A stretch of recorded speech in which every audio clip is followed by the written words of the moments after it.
नमस्कार, आप देख रहे हैं रितम और मैं हूं आपके साथ कोमल पवार। तो चलिए खबरों का सिलसिला शुरू करते हैं। प्रधानमंत्री नरेंद्र मोदी ने आज नई दिल्ली में 16वें सिविल सेवा दिवस कार्यक्रम के समापन सत्र और पुरस्कार समारोह में मुख्य अतिथि के रूप में भाग लिया। कार्यक्रम को संबोधित करते हुए पीएम मोदी ने कहा कि इस साल का सिविल सेवा दिवस बहुत अधिक महत्वपूर्ण है। ये ऐसा समय है जब देश ने अपनी आजादी के 75 वर्ष पूरे किए हैं। साथ ही पीएम ने कहा कि 2014 के मुकाबले आज देश में 10 गुना ज्यादा तेजी से रेल लाइनों का इलेक्ट्रिफिकेशन हो रहा है। 2014 के मुकाबले आज देश में दोगुनी रफ्तार से नेशनल हाईवे का निर्माण हो रहा है। पीएम मोदी ने कहा कि 2014 के मुकाबले आज देश में एयरपोर्ट की संख्या भी 2 गुने से ज्यादा हो गई है। आज यहाँ जो पुरस्कार दिए गए हैं वो देश की सफलता में आपकी इसी भागीदारी को प्रमाण करते हैं। प्रधानमंत्री नरेंद्र मोदी ने गृह युद्ध प्रभावित सूडान में फंसे भारतीयों की सुरक्षा की समीक्षा के लिए एक उच्च स्तरीय बैठक बुलाई है। पीएम ने इस बैठक की अध्यक्षता की। इस दौरान वहां से देश के लोगों को सुरक्षित निकालने पर चर्चा हुई।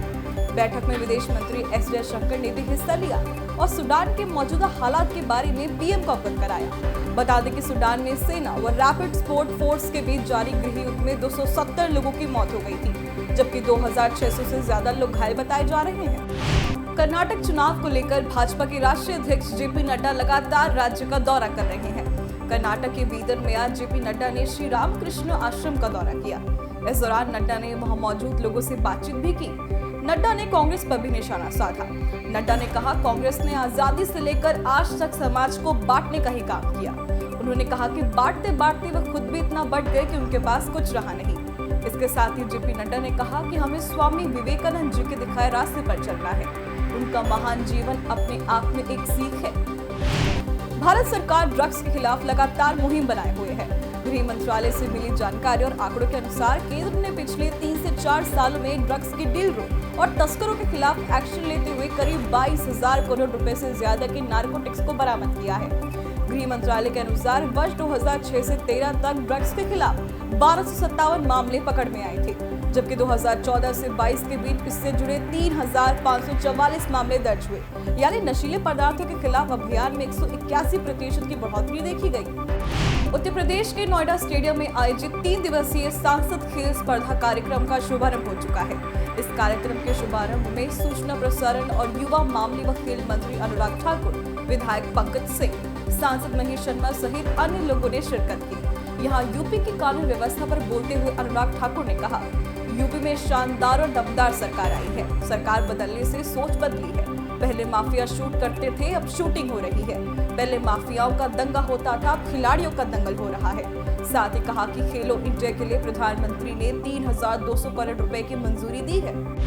केंद्रीय गृह मंत्री अमित शाह के सामने असम के सीएम हेमंत बिस्वा शर्मा और अरुणाचल प्रदेश के सीएम पेमा खांडू ने 5 दशक पुराना विवाद समाप्त करने के समझौते पर हस्ताक्षर किया।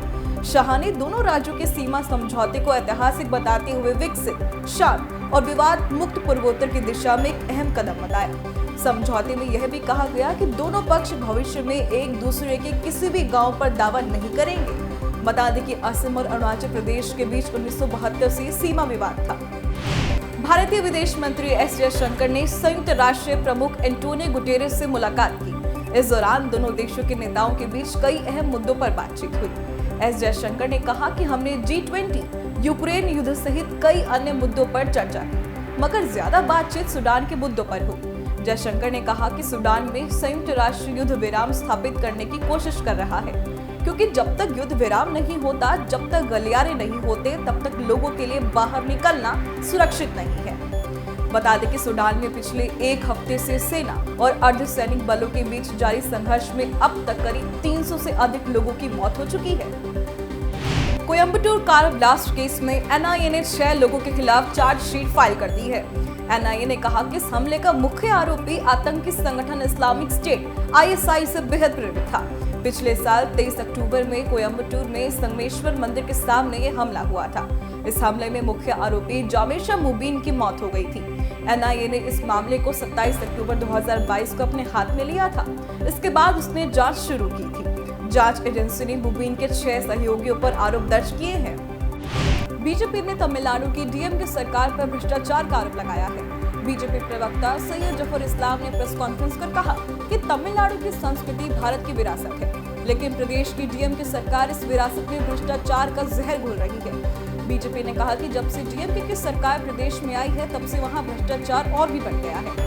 बीजेपी प्रवक्ता ने गंभीर आरोप लगाते हुए कहा कि स्टालिन परिवार ने एक साल में 30,000 करोड़ रुपए कमाए। उनकी मुख्य चिंता यह है कि पैसा कैसे और कहां छिपाया जाए। विंग कमांडर दीपिका मिश्रा वीरता पुरस्कार पाने वाली भारतीय वायुसेना की पहली महिला अधिकारी बन गई हैं। दरअसल मध्य प्रदेश के सुब्रतो पार्क में वायुसेना सभागार में आयोजित अलंकरण समारोह में कई अधिकारियों और वायु योद्धाओं को युद्ध सेवा पदक और अन्य पुरस्कार दिए गए, जहां वायुसेना प्रमुख air chief marshal BR Chaudhary ने विंग कमांडर दीपिका मिश्रा को वीरता पुरस्कार से सम्मानित किया। वायुसेना के प्रवक्ता के अनुसार राजस्थान निवासी दीपिका मिश्रा हेलीकॉप्टर पायलट है। उन्हें मध्य प्रदेश में बाढ़ राहत अभियान के दौरान अदम्य साहसिक कार्य के लिए वायुसेना पदक वीरता से सम्मानित किया गया था। देश में सोन चिड़ैया के संरक्षण को लेकर बड़े पैमाने पर काम हो रहा है। इसके संरक्षण के लिए संयुक्त अरब अमीरात में होऊ-बारा के संरक्षण को लेकर अपनाई गई तकनीक अपनाई जा रही है। आने वाले वर्षों में देश में सोन चिड़ैया की संख्या कई गुना बढ़ सकती है। वन एवं पर्यावरण मंत्रालय के अनुसार वन्य जीवन संस्थान की मदद से फिलहाल राजस्थान के जैसलमेर में खोले गए 2 ब्रीडिंग सेंटर में यूएई की तकनीक पर काम शुरू किया गया है, जिसके बाद अब गुजरात का कच्छ, महाराष्ट्र का सोलापुर, कर्नाटक का बेल्लारी और आंध्र प्रदेश के कुर्नूल में ब्रीडिंग सेंटर खोले जाएंगे। देश में कोरोना संक्रमण के मामलों में कमी देखने को मिली है। लगातार 2 दिन तक कोरोना के मामले बढ़ने के बाद आज यानी 21 अप्रैल को देश में बीते 24 घंटे में कोरोना वायरस के कुल 11,692 मामले सामने आए हैं। स्वास्थ्य मंत्रालय के अनुसार बीते 24 घंटे में कोरोना से 28 लोगों की जान भी गई है। वहीं कोरोना के सक्रिय मामलों की संख्या की बात की जाए तो 66,170 हो गई है। बता दें बीते दिन 20 अप्रैल को 12,591 मरीज सामने आए थे। टीकाकरण पर भरोसा जताने वाले देशों में अब भारत भी शामिल हुआ है। यूनिसेफ इंडिया की वैश्विक flagship report the state of the world's children 2023 सामने आई है। इस रिपोर्ट में बताया गया कि टीकाकरण को लेकर दुनिया के 55 देशों में सर्वे किया गया, जिसमें शीर्ष 3 देशों में टीकाकरण के प्रति सबसे अधिक भरोसा देखा गया। रिपोर्ट में बताया गया कि भारत, चीन और मेक्सिको में बाल टीकाकरण को लेकर लोगों में गंभीरता बनी हुई है। महामारी के चलते इस पर दुनिया भर में प्रभाव पड़ा, लेकिन इन देशों में जागरूकता के चलते समय रहते सुधार कर लिया। जम्मू कश्मीर के पुंछ जिले में 20 अप्रैल को भाटा दूरिया इलाके में सैन्य वाहन पर आतंकी हमले में 5 जवान शहीद हो गए हैं। आतंकियों ने पहले गोलियां चलाई, फिर ग्रेनेड दागे, जिससे वाहन में आग लग गई और जवान आग में झुलस गए। एक जवान गंभीर रूप से घायल हो गया है। सैन्य प्रवक्ता ने बताया कि हमलावरों की संख्या 4 से 5 है। पूरे इलाके की घेराबंदी कर तलाशी अभियान चलाया जा रहा है। वहीं इस आतंकी हमले की जिम्मेदारी संगठन पीपल्स एंटी फासिस्ट फ्रंट ने ली है। इस बीच आतंकी हमले को लेकर एक बड़ा खुलासा हुआ है। बताया जा रहा है कि हमले में आतंकवादियों ने चीन में बनी गोलियों का इस्तेमाल किया था। तो अब NIA की 5 सदस्यों की टीम इस हमले की जांच करेगी। दिल्ली में बीजेपी और आम आदमी पार्टी एक बार फिर आमने सामने आ गई है।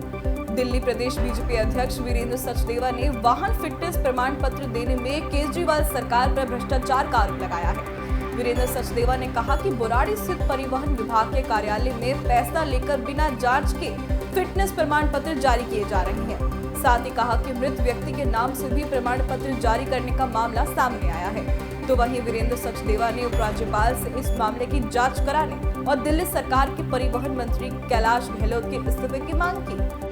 सूरत कोर्ट द्वारा कांग्रेस नेता राहुल गांधी की सजा पर रोक लगाने से इनकार के बाद कांग्रेस नेताओं द्वारा की जा रही टिप्पणियों पर सीएम शिवराज सिंह चौहान ने पलटवार किया है। सीएम ने राहुल गांधी पर तंज कसते हुए कहा कि एक तरफ आप कोर्ट में जाते हैं, दूसरी तरफ कोर्ट के बारे में ऊट पटांग बोलते हैं। सीएम शिवराज ने कहा कि राहुल जी को अपनी गलती स्वीकार करनी चाहिए, ओबीसी से माफी मांगनी चाहिए और कम से कम यह लोकतंत्र है। कांग्रेस के नेताओं को न्यायपालिका का अपमान नहीं करना चाहिए। पूरे देश का विश्वास और भरोसा न्यायपालिका पर है। मुख्तार अंसारी की पत्नी अफशा अंसारी के खिलाफ लुकआउट नोटिस जारी हुआ है।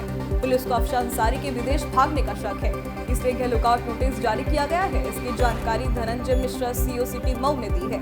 वहीं केंद्रीय गृह मंत्रालय के ब्यूरो ऑफ इमिग्रेशन ने नेपाल, पाकिस्तान, बांग्लादेश और पंजाब समेत सभी अंतर्राष्ट्रीय सीमाओं पर नोटिस से संबंधित सूचना पुलिस को जारी की है। बता दें कि मुख्तार की पत्नी अफशा अंसारी पर पुलिस ने 75,000 रुपए का इनाम भी घोषित किया है।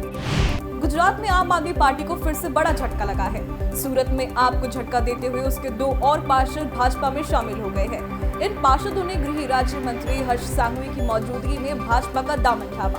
बता दें कि अभी 6 दिन पहले ही 6 पार्षदों ने बीजेपी ज्वाइन की थी। इस तरह अब आम आदमी के सदस्यों की संख्या 27 से घटकर 15 रह गई है। आज से 4 धाम यात्रा का आगाज हो गया है। ऋषिकेश से 4 धाम यात्रा कार्यक्रम का शुभारंभ करते हुए मुख्यमंत्री पुष्कर सिंह धामी ने बसों को हरी झंडी दिखाकर रवाना किया। 4 धाम यात्रा का पहला पड़ाव ऋषिकेश ही है। रोजाना हजारों की तादाद में तीर्थ यात्री यहां से अपनी यात्रा की शुरुआत करते हैं। बता दें कि केदारनाथ धाम के लिए अब तक कुल पंजीकरण की संख्या 5 लाख के पार हो चुकी है। देश के प्रमुख बंदरगाहों ने 2022 से 23 में 79.5 करोड़ टन माल संभाला, जो अब तक का सर्वाधिक है। बंदरगाह पोत परिवहन और जल मार्ग मंत्रालय ने सचिव सुधांशु पंत ने यह जानकारी दी। उन्होंने कहा कि लगभग 5,000 करोड़ रुपए के लेन देन के साथ पोत परिवहन मंत्रालय ने वित्त वर्ष 2022 से 23 के लिए तय 3,700 करोड़ रुपए मूल्य की संपत्ति को बाजार पर चढ़ाने के लक्ष्य को पार कर लिया है। पंत ने यह भी कहा कि अगले सप्ताह बंदरगाह पोत परिवहन और जल मार्ग मंत्री सर्बानंद सोनोवाल भारत के बंदरगाहों को हरा भरा बनाने के लिए हरित बंदरगाह की शुरुआत करेंगे। भारत और बांग्लादेश ने वाणिज्य लेन देन को लेकर एक ऐतिहासिक फैसला किया है। दोनों देशों ने निर्णय लिया है कि अब से वे भारतीय रुपए और बांग्लादेशी टका में वाणिज्य लेन देन करेंगे। अभी तक लेन देन अमेरिकी डॉलर में होता था। त्रिपुरा के आयात निर्यात व्यापार से जुड़ी बिजनेस सोसाइटी के अनुसार इसके परिणाम स्वरूप दोनों देशों के आयात निर्यात व्यापार में तेजी आएगी।